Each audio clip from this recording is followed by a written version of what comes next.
All right, guys, welcome to another exciting interview. I have with me the beautiful and sultry singer, Naana Blu. I first got to hear of her when I got the video of her performing her own sort of cover of Kofi Kinata's Things Fall Apart. Things Fall Apart. I think it's the song of the year, current song of the year. So how did that happen? Why did you decide to do a cover of a song that was sort of like the banger of the season?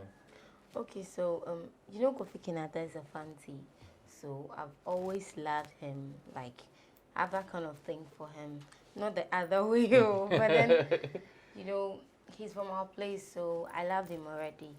So I knew how to, every song that he releases, I get to know how to sing it, even without downloading, because they play it everywhere. Yeah. So I knew the song off head, and then I got to meet my manager. I knew the song even before meeting my manager. So I got to meet my management, and then we decided that we're going to do a cover of the same song that I enjoy a lot. So it was like something I knew already, and became very simple. And I remember writing somewhere that, in fact, although I love the song, I was singing along in my own way. It was you made me even get the lyrics correct, because I think if Kinata is doing it, I think I'm singing it one way, and then I got the lyrics more clearly from you. Really? And of course, there was also I remember lots of controversy as to you didn't have permission for the song, and there was some sort of clarification that came out that indeed you had spoken with, was that all hype, or you guys, there was actually a beef? Oh no. Okay, I didn't hear anything of that sort from him, but I heard some of the news, and then I was asked. Okay. So I'm like, most of the background things, like the behind the scenes things, were done by my management. But me, I just had to go sing the song. But I'm very sure that things were put in place before we did. Would you agree that that was the sort of song that sort of gave you that breakthrough for people, more people to hear of who you are? Of course. Good, good. And how does that feel? It feels good, because I didn't know, I wasn't expecting, I mean, what came out of the cover I did. Not even half of it, not even quarter. So when it came out and people were loving it, it was really a great feeling. Good. For me. And I mean, you moved from there to now also having your own original compositions and songs. And I remember also then again, another one I shared that did very well was of a lady and her little girl dancing on the street to a song called Sugar Cane. And that video was so well put together, and the comments that came in was good. Everybody, those who didn't know the song already wanted to find out. So how did that song also come out for you? I think that's your one of the songs that you're promoting, Sugar Cane. Okay, so you know, the cover I did was like known, so it was already known. So definitely it won't be like my own song. But when I compare it to the other songs I've done, I feel it really did well. Yeah. Great. So it wasn't bad.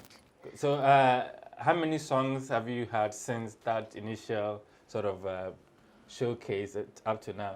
Okay, so after the cover, I did a Christmas medley, and then the Sugar King.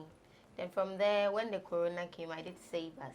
But we didn't really promote that one, not really, because, you know, because of the pandemic.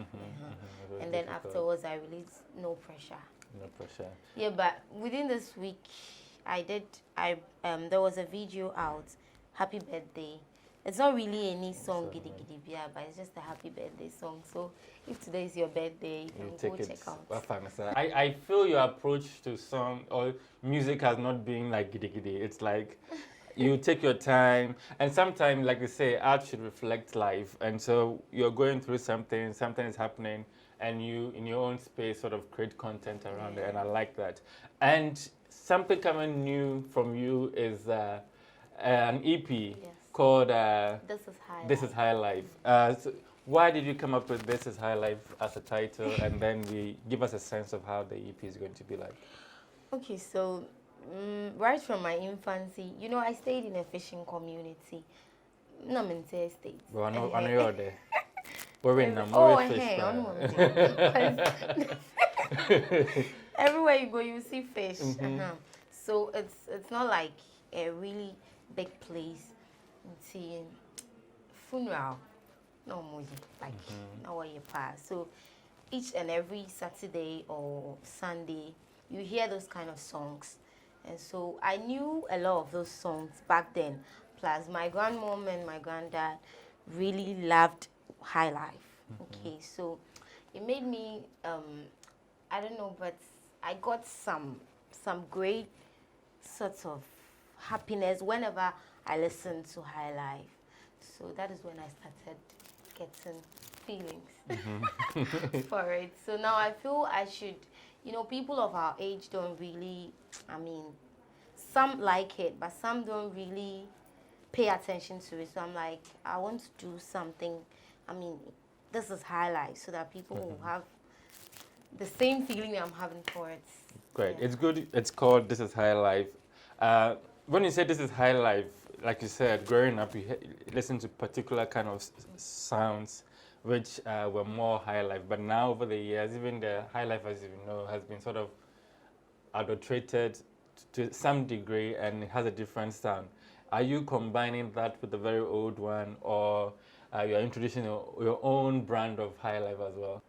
Okay, so there was High Life already before I decided to do so. In as much as I'm going to make it feel a little bit modern, I need to make it similar to what is already there. So it's more or less like something that is already there, but giving it a little modern feel so that people of our age will also enjoy. So give me like 3 or 4 of the high life artists that you were listening to that sort of informed you to do this album. Okay, Bob Cole, Kakeku, and then I used to listen to Papa Yankson and Dr. KGC. KGC, okay. These are very old people, and like she said, you have to, in the olden days, from the documentaries I've seen, I'm not that old, but from the documentaries I've seen, these are the ones that you see them performing in communities like bars, and from fishing communities, I understand a lot of that will happen.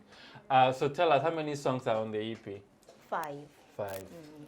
Take us through them. Are there any featuring, or it's all you? I'm not sure. You're not sure? Only me. Anything can happen. Maybe today we'll get someone on it, or we'll decide to put. But for now, I'm sure it's only going to be me. And when is your date for release? 30th of this month. Yeah. Then it's pretty much time. You're lying to us. You won't change your mind. But there are 5 songs on there. Have you released any so far? No.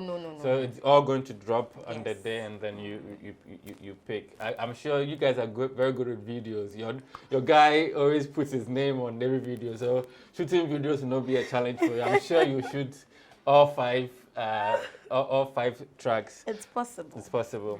Great. So you did mention that Corona sort of put a damper on a lot of things, even the songs you decided to promote and not to.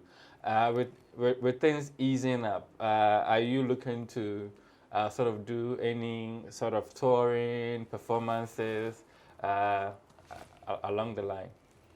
Has anything come your way? Yes, I just want to release the EP first, then we'll take it from there. From there.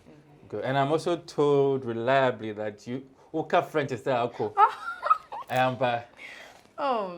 You see, I'm not a francophone person, but I learned it in the university. So, and tell them something like you love Ameyaw TV in French. And okay, try and drop a Hey, j'aime Ameyaw TV. Okay, all right. I know, especially in Tadi, there's some sort of closeness to at least the neighboring francophone countries. Are you looking at, since you do some element of French, speak some element of French, are you looking at collaboration or even working or performing in these other countries? Yeah, very soon I'll start doing a lot of French songs, and then we'll focus on the francophone countries too. But for now, I want to get some grounds in Ghana here, that's why. So French, dear. I'll do a lot of songs in French. Cool. So when it comes to writing songs, the process in general, before the songs comes out, how much of that are you involved? What kind of an artist are you? Do you compose, or you just perform. You just sing your part. Okay, so I compose, but it doesn't, writing a song, it doesn't end there. Like after composing, people need to hear it and, oh, this place you should. So fine, I can write songs, but mostly DDT coaches me and my manager too. So it's like a team something. But I write most of the songs. Yeah. Right. And I mean, since you started, you broke off doing a cover of somebody's song, and you've been doing your own song. Do you also sort of think of doing collaborations with people? And if there are 3 people you want to work with, who are they? I'm still thinking because that one depends on the song. I might say that, okay, I'm giving you 3 names, but next time I might change my mind. So it depends on the song I'm doing. After listening to the song, I feel that no, this person, yes. So I think we need to wait. Good. So we've been doing all the fun part. Let's do a little bit of the controversial one. I mean, there's been a lot of controversy. Not so much, but there was a point where the issue of contracts, management, and all of that came up. Has that been sorted now? God is in control. God is in control. I don't think maybe, but it doesn't answer. God is in control, hasn't been solved. Have you? I think so. You think so? So you're not going to pay $1 million to exit someone's contract? Do I owe? You don't know? I don't think so. Good. That's it. We have our lady Naana Blu here. An EP coming up on the 30th of September. What else should we expect from you? Okay, so it's just about the EP. We are still preparing to bring it out. So do well to follow me at Naana Blu online, and then get every information about it. And sit tight too, because I can't wait for you all to hear the good, music that we are bringing to you. So, yeah. All right, so it's a wrap. You heard it from her. Follow her, listen to the music. Of course, if you've been paying attention, you know she's a brilliant singer. And so keep an eye out. Cheers. Have a good one. Bye.